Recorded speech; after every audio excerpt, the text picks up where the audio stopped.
Welcome back to Ian String Out Guitars. Got the frets put in and crowned, leveled, crowned, polished, all nice and shiny. And got a video to show you how I did it.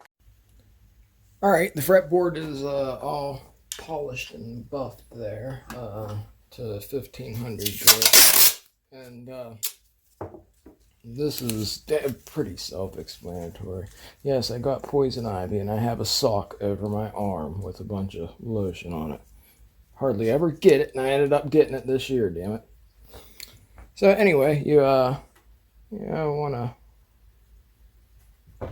go about right there. Now you got fret nips that will essentially, you take the wire cutters and you put them on a, you see it over there, grinding wheel until you grind it flat. Once you grind it flat, you can put it right up. You actually use the horseshoe things. Jules is into horses, and she does the like the things that cut the nails in the horseshoes. So you can get, but before you smack them in there, you can just stick them on a piece of tape there and go down, Now sometimes you can, sometimes you can actually kind of dress them on the, before you stick them in there. If you've done a good job with the fretboard itself, you don't really have to do too much leveling. Things should be pretty even, and you won't have to remove so much on the, from the tops and everything. Yeah, of course I have to dress the sides and stuff. And you still need to do a fret job, but you won't have to remove so much.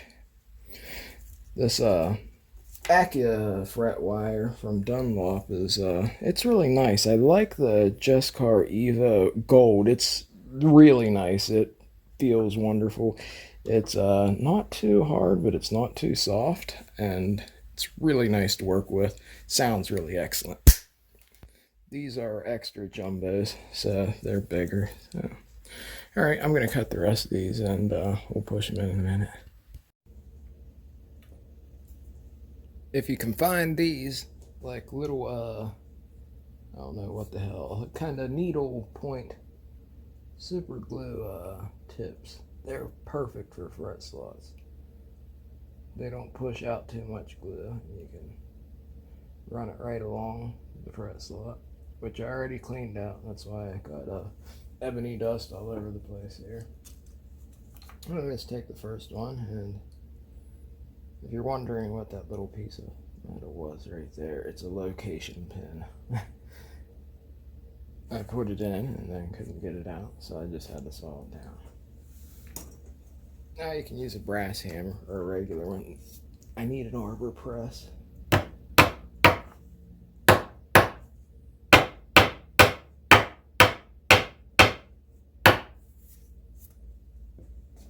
There you go, it's seated. Some people have used their drill press. I don't know, man. I've never tried to use my drill press. I use my mom's, she has a grommet machine that's kind of like an arbor press, only with your hand, or with your foot. You step down on it and it, presses it in. I use that a lot. I prefer it rather than a hammer, but I'm not my mom's right this second, so...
I made this block of wood and pinned a file in it. One's at a 45-degree and one's at a 90-degree angle.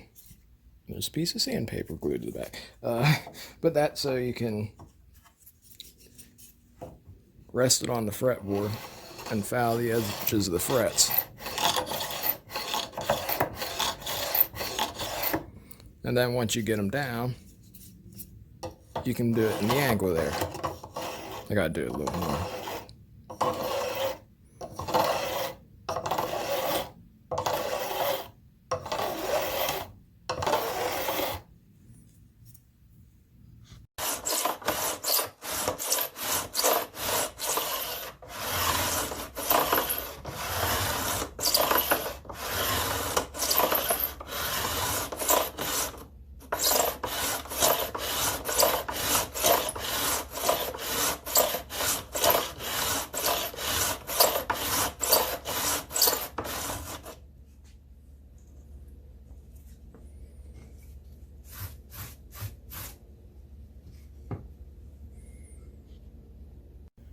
My God, it is hot out today. Okay, so I got the fretboard all taped off and everything, and I'm not sure if you can see or not. I used a black Sharpie. I don't have a red one or a blue one out here, so yeah.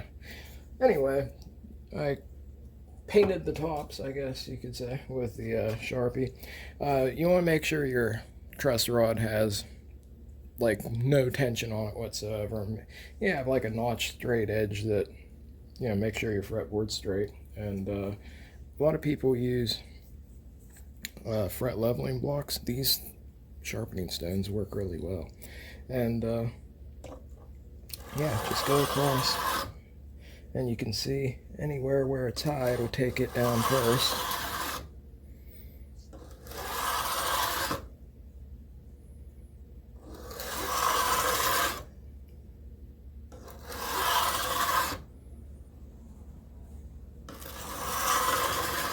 Coming off fairly even.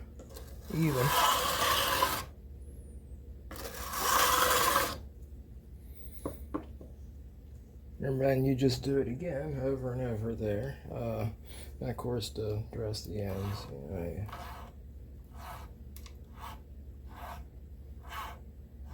just knock any sharp edge off, because you want it to be comfortable, man. You're gonna play it a lot.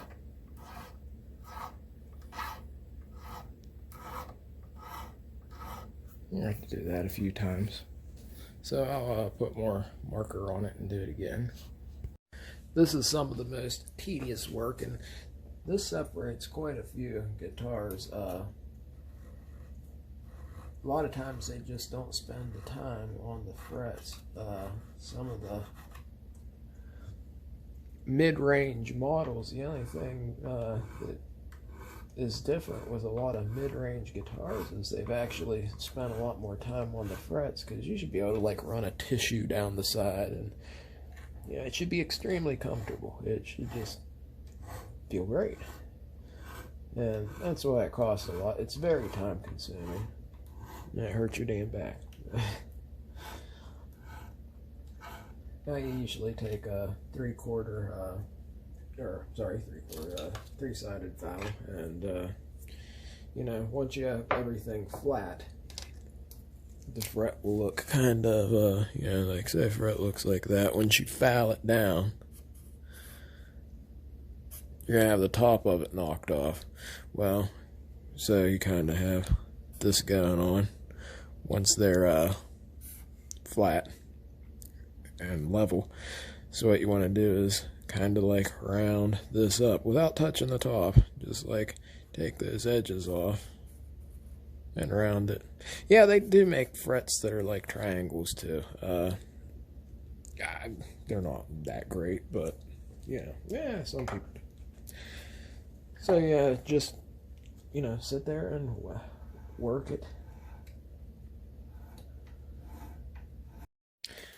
All right, now that everything is almost crowned, you take these things. These are really useful. I have a pneumatic punch over there, but I can make scrapers, but I can't make these. I don't have a punch for it, but it'd be really great if you could. These shield the fretboard, and Let me try to move the camera a little bit to where my head won't be in the way. You can go back and forth here. This is a dressing file from Stumac, actually, but it works well for crowning too. They have a Z file, which I always wanted to try, but it's like $100 bucks. I don't know how long it lasts, but I found that you use these like stick sanding sticks. That's what we always called them. I don't know, like cabinet making. I cut a divot. Here, I'll show you there. Cut a divot inside, about the size of a fret. And they don't come like that. They actually have a, it's just solid. You kind of just go along the side there.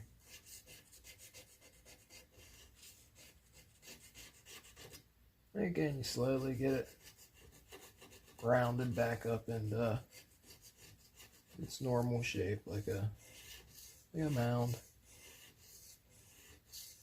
You don't want to take too much off of the top there, because again, you've already got everything crowned or leveled, and you're just crowning them now. So now you gotta get the majority of the rougher foul marks out. So I have a piece of kind of shot 320 paper, so it's not necessarily as strong as 320 grit, because it's a little wore out. But sometimes that's a great thing, is to have some junk sandpaper that's not necessarily the grit it is. Because goddammit, sandpaper costs a lot of money. Nah, it's nice to have like a lot of different grits and stuff, but yeah, sometimes when you're doing stuff like this, you're gonna wreck the damn stuff anyway. Now I got polishing pads here too. Ultimately, we're gonna we'll use these in some. These go up to 13,000. Then we'll use some metal polish with Dremel, and they'll look better than they did then. Really sucks having to do the frets like whenever you're making something, because it feels like you're taking away metal from something that that's new, But no matter how straight you have the fretboard and how perfect you get the frets in, if they're just a hair off, you're going to have buzz. So it's a necessary evil, I guess.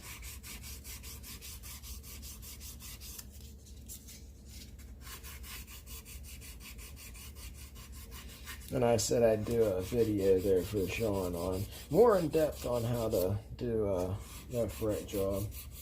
I'll get better at making videos. You might ask why I didn't use this the entire time. This only actually does so much. I mean, where the hell's the camera at? If you see the sides, it's rounded, and it's for like medium frets, jumbo frets, and everything. It'll take the sides down, but you don't want it to go so deep that it starts, taking the top off of them. And you can just do so much with it. That's all I can really say. I kind of prefer to do it the old way, with just a file that has one soft edge to it. You just put it on the grinder, which I have a grinder right there. Yeah, I know my shop's like a wreck right now.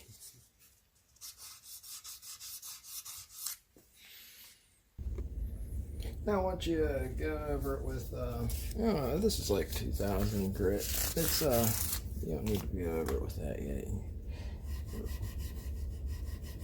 But you want to get all the scratches out, all the foul marks and everything. This is just a hunk of, steel wool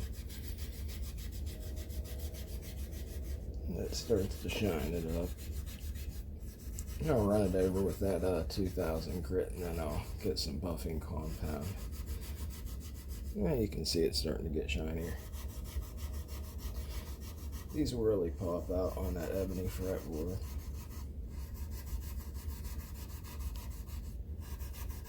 This is why a fret job costs a lot. It's time consuming, it's tedious.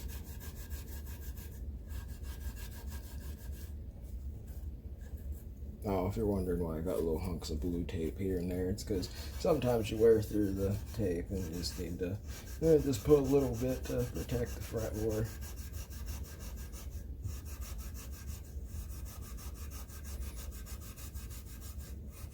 Sometimes on some guitars you don't necessarily need to because they never high polished the fretboard to begin with, so that's kind of left up to you.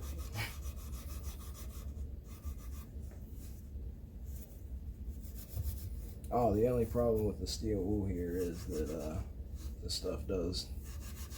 If you're doing it and you got pickups on, the pickups will, they're magnets, so they're going to pick up all these little pieces of steel wool. And of course it just degrades and you need to sweep it up. Seen guys do this after they clear coat and paint, and it's like, man, it's so damn messy. Why do you want to do that? I kind of get it, but I prefer to do it beforehand.